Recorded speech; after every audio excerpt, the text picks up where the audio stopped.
Eugénie était d'une simplicité extraordinaire. Simplicité en tout. Je dirais, c'est une dame de cœur. Quelqu'un qui pense aux autres d'abord, qui veut se battre pour que les autres prennent conscience et ensuite se libèrent de l'oppression qui est la leur. Ça, c'est vraiment Eugénie. Maman Teresa. Généreuse, gentille, très serviable, accueillante. Droiture. En un seul mot. Droiture.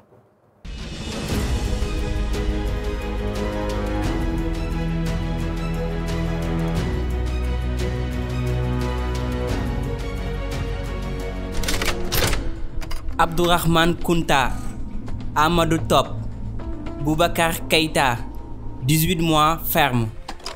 Abou Sow, Majib Ndiaye, 12 mois ferme. Mamadou Diop de Croix, Ibrahima Wan, Ismaïla Diakhaté, 8 mois ferme. Eugénie Sow, née Aw, 6 mois avec sursis.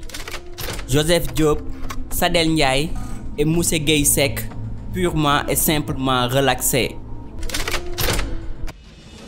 Samedi 18 octobre 1975, le verdict vient de tomber. 12 membres d'un parti clandestin dénommé And Dieuf, Unité dans l'action, sont condamnés par la Cour de sûreté de l'État. Ils sont poursuivis pour formation d'une opposition clandestine regroupant plusieurs mouvements gauchistes et diffusion d'un journal clandestin dénommé Kharebi, La Lutte. Nous sommes sous le régime de Léopold Sédar Senghor. Parmi eux, une dame qui se distingue tant par son teint clair que ses convictions. Son nom, Eugénie Rokhaya Aw, en acronyme ERA. À l'époque, on avait des substituts de noms, parce que comme on était dans la clandestinité, chacun, on t'appelait soit par tes initiaux, ERA, Mohamas, etc., ou on m'appelait plus même Changchi, la femme de Mao Tse-tung, pour pas que la police puisse nous avoir. Mais on dénonçait les pratiques dans l'administration, la corruption, le népotisme, etc. Et ça, c'était les thèmes récurrents. Il débarque, le chef, donc Toto, me demande un verre d'eau. Je lui donne un verre d'eau et je casse le verre devant lui.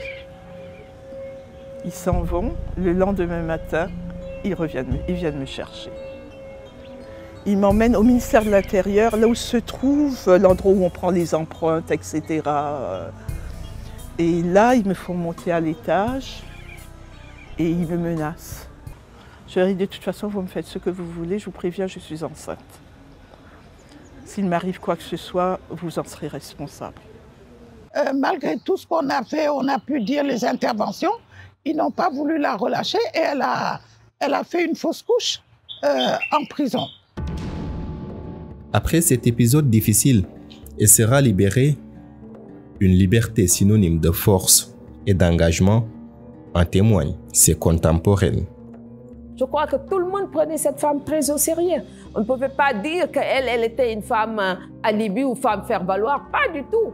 On voit que son engagement s'est exprimé de différentes manières, d'abord à travers son écriture, mais aussi à travers sa présence dans l'espace qui lui a valu de se retrouver en prison. Donc moi, je pense que ça, c'était une véritable femme engagée, une Amazone, comme on dit, mais qui n'avait absolument rien à envier à ses autres camarades, hommes ou autres. Son engagement politique ne l'a pas empêchée de devenir une journaliste modèle selon ses pairs. Elle sera à la tête du Conseil pour l'observation des règles d'éthique et de déontologie dans les médias. Elle savait serrer la bonne graine de livret. Quand nous avons pensé à elle pour présider le tribunal des pairs, elle n'a pas hésité parce que c'est quelqu'un qui est passionné par l'éthique et la déontologie. À cheval sur les principes d'éthique et de déontologie, elle a eu à participer à la formation de plusieurs journalistes dans le pays. En 2002, elle intègre le Centre d'études des sciences et techniques de l'information, la première école de journalisme en Afrique francophone. Dans cette école, elle dispensera le cours de genre. C'est avec elle que j'ai découvert pour la première fois qu'il y avait une théorie derrière toutes les inégalités que moi je voyais en tant que jeune fille, toutes les choses que je rencontrais en termes de discrimination, en termes de sexisme ordinaire, sur lesquels je n'arrivais pas à mettre des mots. Madame Aw a mis des mots dessus et m'a aiguillonnée vers des auteurs et autrices, vers des recherches, vers des travaux, et a ouvert ma réflexion et étendu mon horizon sur ces questions-là. On venait massivement assister à son cours parce que ce n'était pas l'enseignante qu'on voyait, mais c'était la maman qui était là en face de ses enfants, en train d'échanger et de discuter, de parler de genre avec ses enfants. C'était vraiment extraordinaire et je me rappelle que ces cours-là, c'était pratiquement les meilleurs moments et les meilleurs cours au CESTI. 3 années plus tard, elle est portée à la tête de l'institution universitaire qu'elle dirige de 2005 à 2011. Ses collaborateurs se souviennent encore de la locomotive qu'elle a été.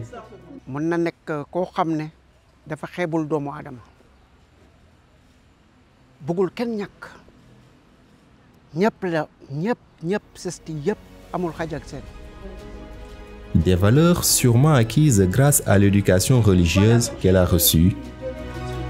Née en 1952 à Paris, d'une mère originaire de la Martinique et d'un père sénégalais, Hera a depuis toute petite manifesté son intérêt pour la religion chrétienne. Elle était à la fois très portée vers la religion. D'ailleurs, à l'époque, nous toutes, on était persuadés qu'elle allait devenir bonne sœur, tellement elle avait cette aptitude à aller régulièrement à l'église pour prier. Elle avait toujours cette espèce de concentration par rapport aux affaires religieuses. Et moi, combien de fois j'ai entendu Eugénie en disant « je suis en train de former les journalistes chrétiens, les journalistes catholiques ». Elle était avec sa foi chrétienne et ce qu'elle avait appris du journalisme, elle a retransmis. Elle a fait beaucoup de formations aux journalistes chrétiens. Dimanche 3 juillet 2022, jour du Seigneur. La fidèle chrétienne sera absente de l'église. Eugénie est partie à jamais. Une disparition soudaine qui a surpris plus d'un. J'étais d'autant plus surpris que nous revenions d'un atelier organisé par le CORED, un atelier dans lequel elle a participé, magnifiquement d'ailleurs. Mais ma foi, on ne s'attendait pas à ce qu'une semaine plus tard, de retour de cet atelier résidentiel, que nous annonce la disparition d'Eugénie. En d'autres circonstances, je ne suis pas sûre que le tollé que sa mort a créé a provoqué à l'exister, si on l'avait vue malade petit à petit. Mais des gens l'ont vue le mardi. Et on te dit le dimanche, elle est morte. C'est quand même assez impressionnant parce que les gens ne l'ont pas vue dans un hôpital ou couché, mais l'ont vue dans une activité. Donc, je crois que c'est ça, ça a provoqué vraiment un tollé général parce que les gens se sont dit, mais comment ça a pu se passer? Un jour, tu es là, tu ris, tu fais des choses et le lendemain, tu es inerte. J'étais choqué. J'étais choqué parce que c'est une perte pour la corporation, mais une grande perte pour nous, anciens étudiants du CESTI. Décédée à l'âge de 70 ans, elle repose désormais au cimetière Saint-Lazare de Béthanie à Dakar.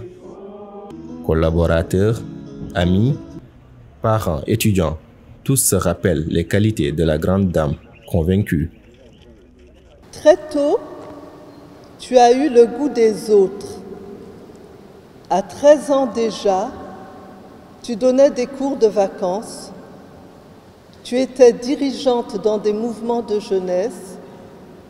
Tu soutenais les plus jeunes à l'internat.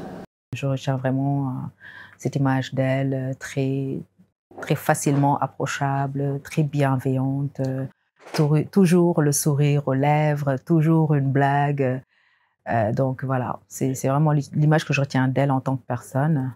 Pour moi, ce sont des gens éternels. Effectivement, ils sont éternels parce que ce qu'ils ont fait, on ne les oubliera jamais. Et Eugénie, dans l'histoire politique, sociale des femmes, elle occupe une place de choix. Élevée au rang de commandeur dans l'Ordre national du Lion à titre posthume, ce 22 novembre, son nom est plus que jamais lié à l'institution qui est le CESTI, L'amphithéâtre du centre portera désormais son nom. Entre engagement politique et respect des règles d'éthique et de déontologie, Eugénie a marqué de son empreinte les différents secteurs où elle a servi. Dans un contexte de crise au sein des médias, ses ultimes interventions guideront sûrement longtemps les jeunes générations de journalistes. Sachez que chaque fois que vous montrez une image, chaque fois que vous émettez un son, une parole, chaque fois que vous écrivez, vous pouvez être l'occasion de dommages terribles par rapport à des personnes.